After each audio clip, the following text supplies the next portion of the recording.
Oi para você, seja bem-vindo ao programa Segurança em Debate. Hoje eu quero começar com uma perguntinha. Você está se sentindo seguro? Como é que está a segurança aí na sua cidade, hein? Enquanto você reflete, quero saber a opinião do Richard Harrison, que é o nosso comentarista e também especialista em segurança. Richard. Olá, Renata. Olá, os nossos telespectadores do programa Segurança em Debate. É importante o tema e hoje, na seletiva de entrevistados que nós estamos trazemos hoje a Joinville o deputado federal Mauro Mariani, e tem algumas questões muito importantes em relação à segurança pública que passam necessariamente pelas políticas públicas que são exauridas de Brasília. Então é importante, nós vamos ter aqui várias perguntas e uma participação muito importante do nosso deputado federal Mauro Mariani. Então tá certo, você volta no fim do programa então para fazer uma conclusão. Volto, acompanhe, porque será muito importante a conclusão de todas as falas e de toda essa entrevista sobre as políticas públicas que efetivamente devem ocorrer no país. Tá certo? Então, combinado? E você que está aí, não sai, fica esperando, o programa está só começando.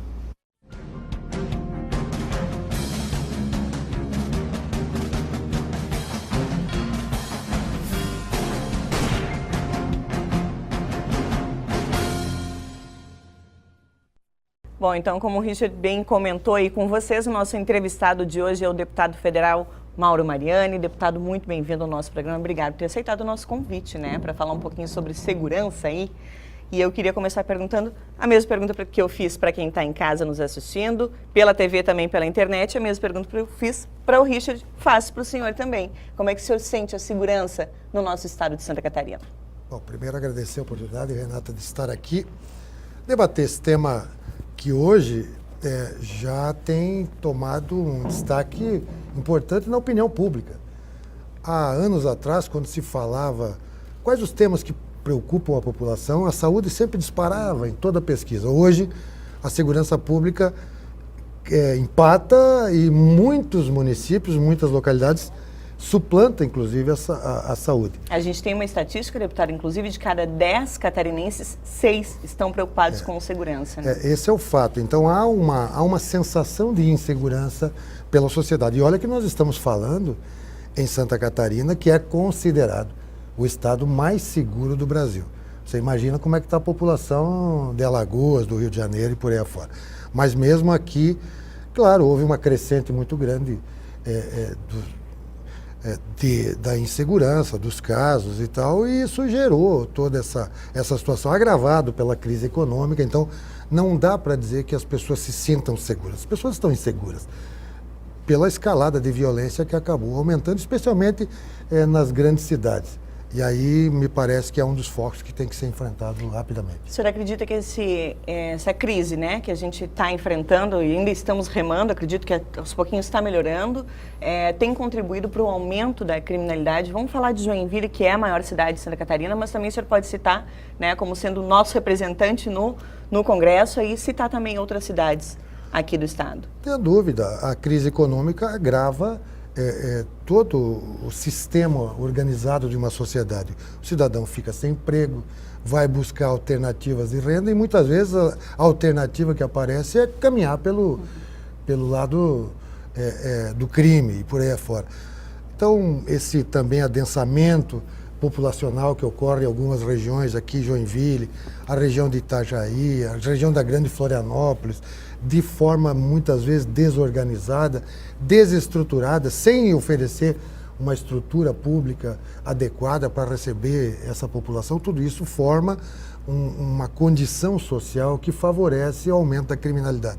Então hoje nós vivemos essa insegurança em todo o território, mas notadamente mais grave em alguns aglomerados urbanos de Santa Catarina.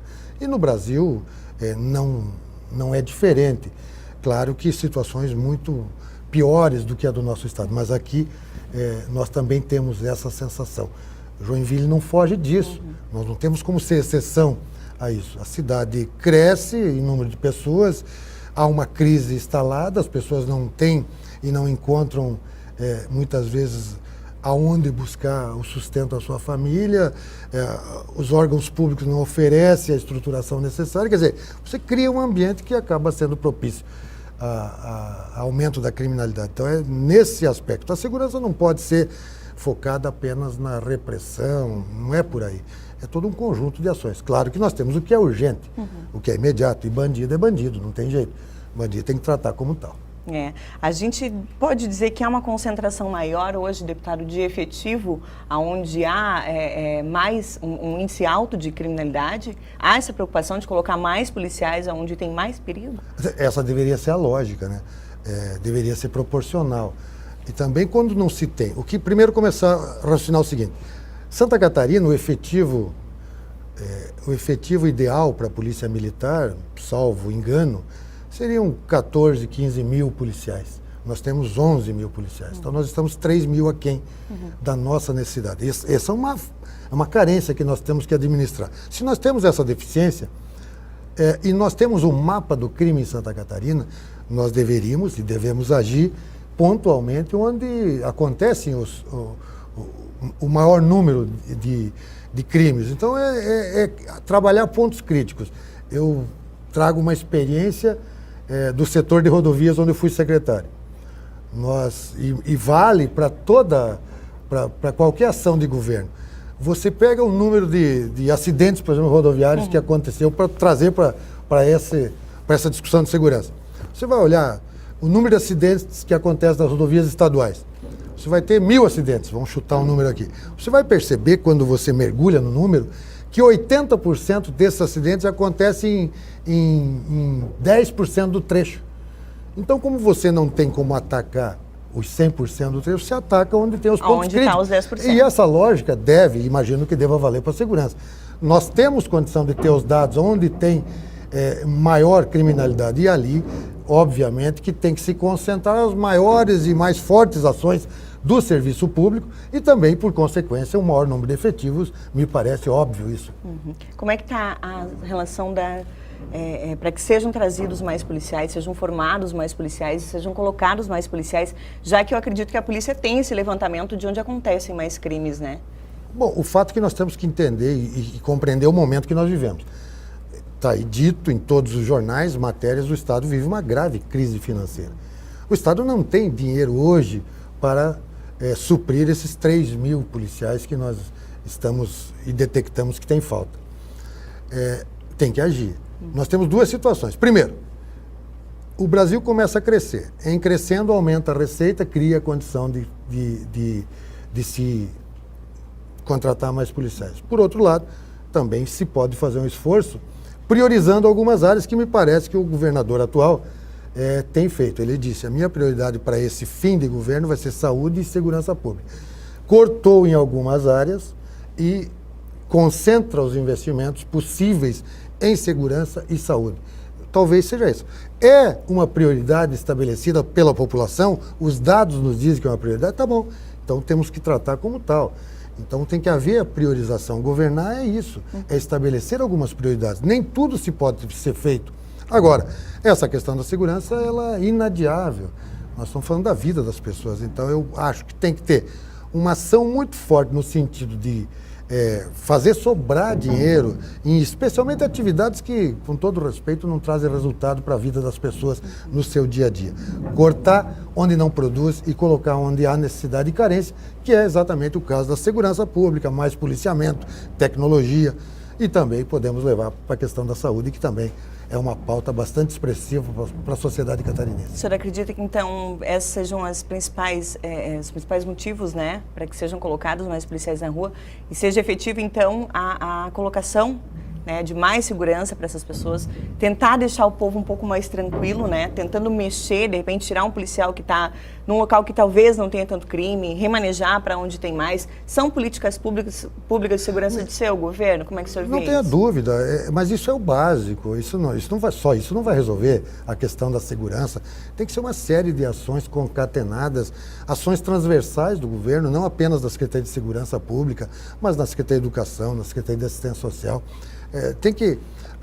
O Estado, de certa forma, ele tem que tomar conta desses pontos críticos onde se estabelece o crime organizado, especialmente, e onde há o maior índice de criminalidade. Não é apenas botando policiais lá que não vão resolver a situação. Tem que entender por que há uma criminalidade em determinado bairro, em determinada região, em determinada cidade. E o Estado como um todo interferir, agir, seja na saúde, seja na educação e por aí afora. Aliás, educação é um tema que impacta diretamente e imediatamente na segurança pública. E eu tenho uma preocupação, e tenho puxado um debate aqui em Santa Catarina, que as pessoas ninguém fala muito, mas nós estamos produzindo aí uma sociedade complicada para o futuro. A gente vai falar sobre esse assunto daqui a pouquinho, inclusive a gente tem pergunta, né, de um pessoal que está acompanhando, o pessoal do meio acadêmico também tem pergunta para o senhor daqui a pouquinho, não percam, tá? Quero perguntar como é que está a discussão em Brasília, deputado, sobre a criação da Secretaria de Segurança Pública. Ministério da Segurança Pública. Ministério. Bom, Ministério e Sistema Único de Segurança Pública, uma espécie de SUS da segurança. Bom, primeiro, por que essa discussão veio à tona? Porque a sociedade brasileira reclama, se sente insegura, e o governo federal, que nunca entrou nesse debate de segurança, segurança é uma coisa do Estado, o Estado que cuida da segurança. Os estados, via de regra, não deram conta, não conseguiram oferecer segurança para a população. Isso gerou o quê? As prefeituras, os municípios começaram a criar as guardas municipais. Ou você acha que a guarda municipal aqui de Joinville, de Balneário Camboriú e de muitas cidades pelo Brasil surgiram por quê? Pela ineficiência ou pela falta de condições do governo do Estado de oferecer segurança para a sua sociedade. Bom, esse é o quadro. O governo federal, depois de muito tempo, entende que é uma preocupação da sociedade como um todo e que é inevitável que ele entre no assunto segurança pública. E aí propõe a criação do Ministério da Segurança Pública e aí abordando definitivamente o tema, trazendo também como uma preocupação do governo federal e criando o Sistema Único de Segurança no Brasil. Isso é muito bom, porque do momento que o governo federal entra, isso significa que vai entrar um aporte de recursos importante que está fazendo falta hoje na segurança no conjunto da sociedade brasileira. Então eu vejo sobre esse aspecto pragmático. Nós temos um Ministério da Segurança, um sistema único que vai alocar recursos para todo o sistema de segurança do Brasil. Esse é o primeiro ponto. E também, obviamente, que começa a criar um sistema minimamente organizado entre todos os agentes de segurança pública, no sentido de trocar informações, de estabelecer ações concatenadas e integradas no enfrentamento a esse problema. Isso confunde um pouco a população, o senhor acha? Porque aqui em Joinville eu me lembro bem quando foi instalada a Guarda Municipal, ficou um pouco confuso para a população entender o que cada entidade faria, né? Polícia Militar, Polícia Civil, a Guarda Municipal. Isso acontece também ou o senhor acredita que não? Tem que ser criado o Ministério para que seja uma base, né? Para que seja criado, então, a unificação de todos. Vou deixar essa pergunta no ar, porque a gente vai fazer um pequeno intervalo. No próximo bloco a gente volta com a resposta do deputado.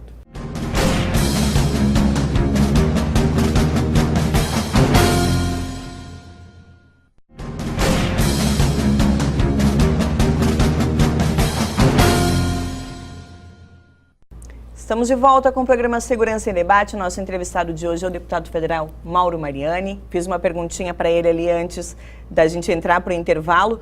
Houve essa confusão, né, deputado, da criação da Guarda Municipal e a Polícia Militar, a Polícia Civil, quem eu chamo, para quem eu me dirijo, mas não, o Ministério está vindo aí para agregar, abraçar todas essas causas em prol da comunidade com um único tema, que é a segurança. Exatamente.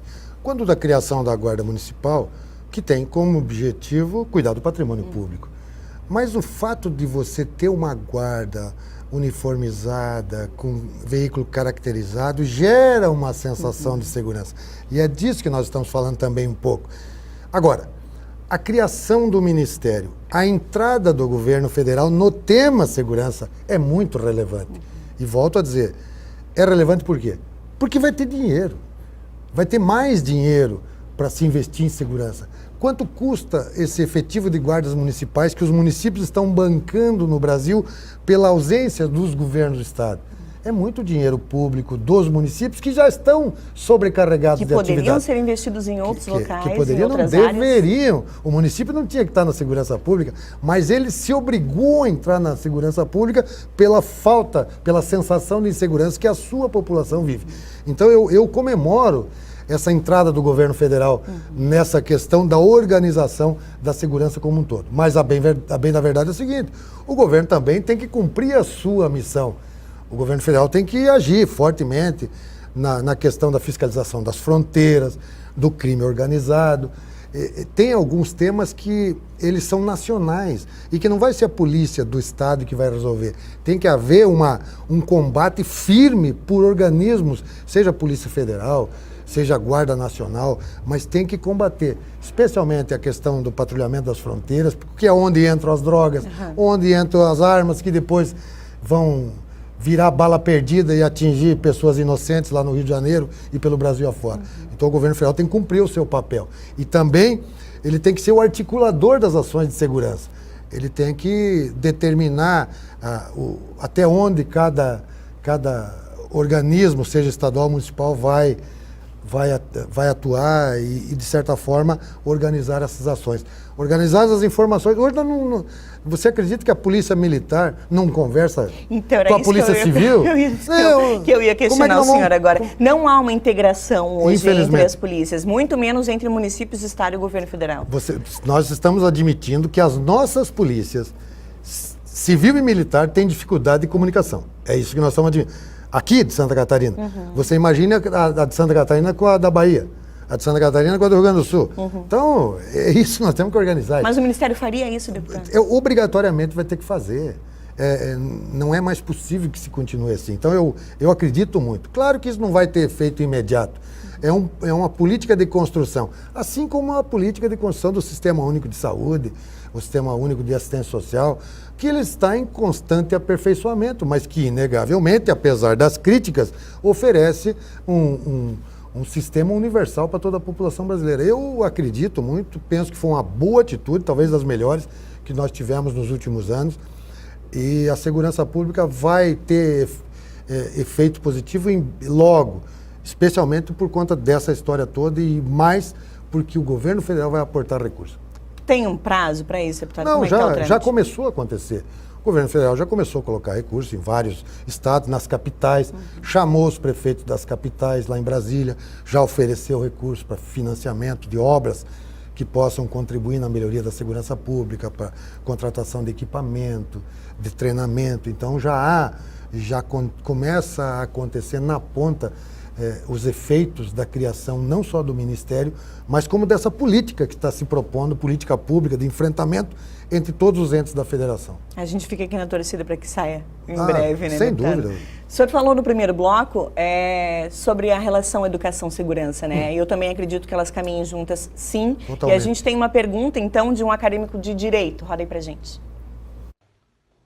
Olá, Renata Silipren, estamos aqui com o Paulo Godoy, ele que é acadêmico do curso de Direito da Univille, joinvilense, e tem uma preocupação, uma pergunta a fazer ao nosso entrevistado, o deputado Mauro Mariani. Eu gostaria de saber em que pé que está o Sistema Unificado de Segurança, se os municípios foram chamados, qual a finalidade disso, em como que vai melhorar a segurança pública no nosso país hoje. Bom, é isso aí, Renata. Com a palavra, o deputado Mauro Mariani. Justamente o que falávamos, né, deputado? O Paulo Godoy, é muito relevante a tua preocupação e pertinente. Nós falamos da criação do Sistema Único de Segurança Pública, falamos da criação do Ministério, e eu concordo contigo. Não houve uma discussão muito aprofundada, até porque, vamos combinar, eles decidiram isso a partir da intervenção no Rio de Janeiro. Ou seja, foi uma coisa assim, debate pronto. O governo decidiu que ia entrar no tema segurança, do dia para a noite entrou, resolveu criar o Ministério, o Sistema Único de Segurança, e tocou, interviu no Rio de Janeiro e a vida seguiu. Claro que é imperfeito, não vai ser perfeito algo criado dessa forma. Então, é um tema que vai estar em permanente discussão e permanente aperfeiçoamento. Agora, eu sou otimista, eu já comemoro o fato do governo entrar no assunto, de discutir, de propor, de dizer, não, eu assumo para mim também a responsabilidade da segurança pública. Esse é o fato que nós temos que comemorar. Agora, a construção mais precisa, você como estudante de direito, a sociedade como um todo, pessoas que conhecem, fazem e vivem o dia a dia da segurança, vão ter toda a condição de contribuir nos debates, no aperfeiçoamento desse sistema, que eu não tenho nenhuma dúvida que foi muito positivo. Com as imperfeições que podem ter e podem ser verificadas adiante. Mas foi um passo fundamental. Que bom, a gente fica contente com isso. Agora, deputado, a gente tem dados do IBGE, né, o Instituto Brasileiro de Geografia e Estatística, dizendo que em Joinville existem cerca de 44 mil jovens entre 14 e 19 anos, né? E desses 44, só 12 estariam matriculados no ensino médio. A gente teve muito fechamento de escolas estaduais em Joinville por conta disso, né? Desse dado. Não, eu tenho 44, 12 estão matriculados, cadê os outros 32? Né? A gente teve o fechamento de vagas. No seu ponto de vista, isso foi o correto? Ou a gente tem que ver onde é que está esse jovem e trazer ele para dentro da sala de aula, que é o lugar dele? Bom, primeiro, essa é uma constatação. O que acontece em Joinville é replicado em Santa Catarina. Quando se fala em educação, e em todos os índices, porque Santa Catarina é o melhor nisso, é o melhor naquilo. E é mesmo, nós somos melhores em quase todos os índices. Na educação também, apenas com um hiato ali, no ensino médio. O ensino médio em Santa Catarina é com todo respeito a quem faz o ensino médio, com todo esforço, mas nós precisamos rever. Nós estamos na 14ª posição no país. Nós temos quase 100 mil adolescentes no estado fora da sala de aula. É o chamado nem. Não trabalha, nem trabalha e nem estuda. Está ali. O que será dessas crianças? Qual o futuro que eles terão? E aí entra esses números que você trouxe de Joinville. Então, são dados alarmantes. E também o outro dado que é importante, que se traga para o debate, eu sei que o vereador Richard entra com força nesse tema, e aliás, com muita propriedade, é o índice de desistência. É muito grande, as crianças entram no ensino médio e já saem. O índice de desistência do ensino médio é um negócio gigantesco no estado de Santa Catarina, nós temos que combater. Que o crime começa bem nessa Mas faixa etária, não tenha dúvida. 12 anos já tem criança cometendo crime. Se nós já temos dificuldade hoje, pessoas que estudam e tal, de encontrar um emprego, de se preparar para esse mundo que está aí. Esse mundo que muitas pessoas têm dificuldade. Hoje é o mundo da tecnologia. Imagine o cidadão sem nenhuma formação, sem nenhum estudo, como é que vai enfrentar esse mundo que é hoje, não é amanhã. Agora, a pergunta que fica, o que será desta geração? Desses 30 e tantos mil que estão fora da sala de aula aqui em Joinville, ou desses 100 mil em Santa Catarina? Quantos mil não vão parar lá dentro do presídio? Que não é o que a gente quer. Qual é o futuro que essas crianças vão ter? Então, eu me preocupei muito com isso. Eu fiquei assustado, apavorado, para te dizer. Digo, mas como é que enfrenta isso? Eu não sou da área de educação, em que pesa a minha família toda de professores e tal, minha mãe foi minha primeira professora, mas eu fui atrás para ver onde é que enfrentaram o problema parecido. E eu fui parar no estado lá do Nordeste, que era o 20º colocado no Brasil, no ensino médio, e hoje é o primeiro no Brasil. Nossa. No ensino médio. O que eles fizeram para a gente trazer para cá, deputado? Um espetáculo. Várias ações, e nada que signifique muito dispêndio de recursos, mas políticas de educação, pedagógico puro na veia,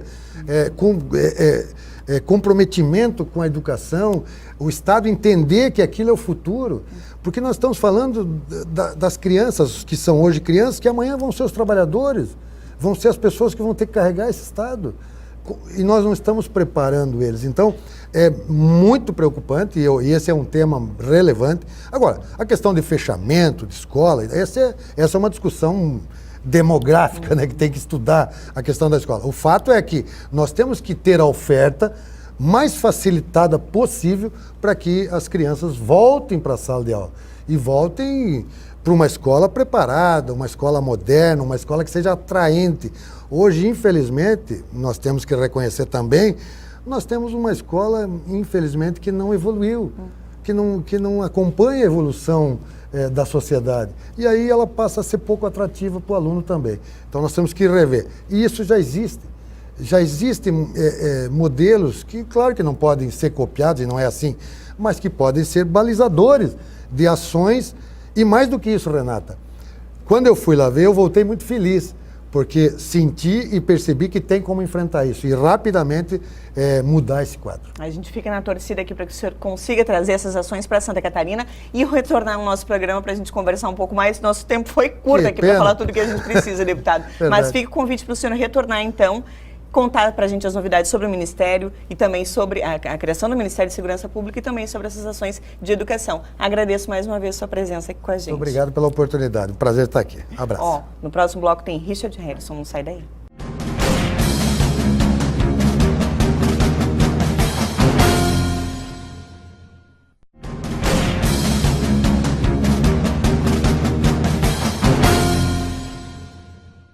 Estamos de volta com o programa Segurança em Debate. Chegou a hora do comentário de Richard Harrison. 30 anos de Polícia Militar, especialista em segurança pública. Relevante, né? As questões aí que levantamos com o deputado Mauro Mariani. Como é que está o teu ponto de vista com relação às políticas públicas de segurança, Richard? Bom, primeiro que 30 minutos é um tempo muito curto para falar sobre todas as políticas públicas de segurança. Mas, na condição de poder fazer um diagnóstico sobre a conversa e com a explanação que fez o nosso deputado federal Mauro Mariani, é muito importante e me coloca numa posição extremamente confortável, até de fazer algumas críticas e de tecer, na verdade, vários elogios. Primeiro porque nós estamos diante de um grande problema no país, que é a segurança, e que efetivamente nós vamos resolvê-las com recurso. Portanto, os recursos estão aprovisionados em Brasília. E nós precisamos urgentemente de legisladores que tenham esse entendimento no seu know-how de conhecimento, para que ele possa efetivamente desenvolver essas políticas públicas tão sonhadas pela classe, pelos moradores de Joinville, pelos catarinenses, enfim, pelos brasileiros. Entendo que a Secretaria ou o Ministério de Segurança Pública podendo pensar e recolher todas essas informações e determinar, via de regra, que os estados assim os façam, esse é o verdadeiro caminho dessa gigante solução que estamos à frente e temos que resolver. Precisamos de pessoas prontas para, em condições de desenvolver essas políticas públicas, e aí um passo muito importante que deu o governo federal na seleção dessa necessidade, trazendo para si a responsabilidade. Agora, resta aqui salientar que nós temos 27 unidades federativas, portanto, essas 27 unidades federativas têm que necessariamente acatar esse chamamento para a responsabilidade e, de forma muito responsável, devolver esses recursos a partir da chegada desses recursos. Então, fica claro, como muito bem falou aqui o deputado federal Mauro Mariani, que é congressista e que tem lá na sua atividade a obrigação, efetivamente, de trazer e levar as notícias dos municípios, porque na velocidade com que foi feita, entendemos a necessidade, mas entendemos, na verdade, a maior necessidade, Renata, aí aos nossos telespectadores. O crime não acontece no Estado e nem tampouco no país. O crime acontece dentro dos municípios e por isso os municípios têm as suas necessidades e têm também a sua representatividade e a principal importância de nossa bancada catarinense dos deputados federais acolherem esses pedidos e de forma muito inteligente discutir para a efetiva solução. Hoje nós temos uma polícia militar que não consegue mais recursos, portanto busca convênios e busca relações para poder dar às vezes combustível, manutenção das viaturas, numa coisa que é, como bem disse o deputado federal, constitucionalmente, no artigo 144, dever do Estado e no direito da responsabilidade de todos, concebemos ações para então solucionar esse problema. Eu agradeço o deslocamento, o envolvimento do deputado federal Mauro Mariani para estar aqui no programa, trazendo informações sobre o Sistema Unificado de Segurança que vai nos atender de uma forma muito inteligente. É impossível acreditar que em pleno século XXI, onde nos é permitido fazer negócios de milhões de dólares por um simples clique no celular, e eu não consigo entender, porque parte dos crimes estão divididos entre a Polícia Civil e a Polícia Militar, porque necessariamente essas ações resolvem o problema da nossa comunidade. A gente fica mais uma vez na expectativa, na torcida aí, para que essa unificação aconteça de uma vez, porque só quem ganha com isso somos nós, né? Todos nós estamos aí torcendo para ter mais segurança, né, Richard? Políticas públicas, Renata. Políticas públicas. Nos acompanhem. Sempre temas importantes dentro da segurança, com pessoas que têm decisão e poder de decisão nas ações, nas entrevistas que faremos aqui, sempre no Segurança em Debate. Tá certo, então. Obrigada pela sua companhia de hoje e até semana que vem. Tchau.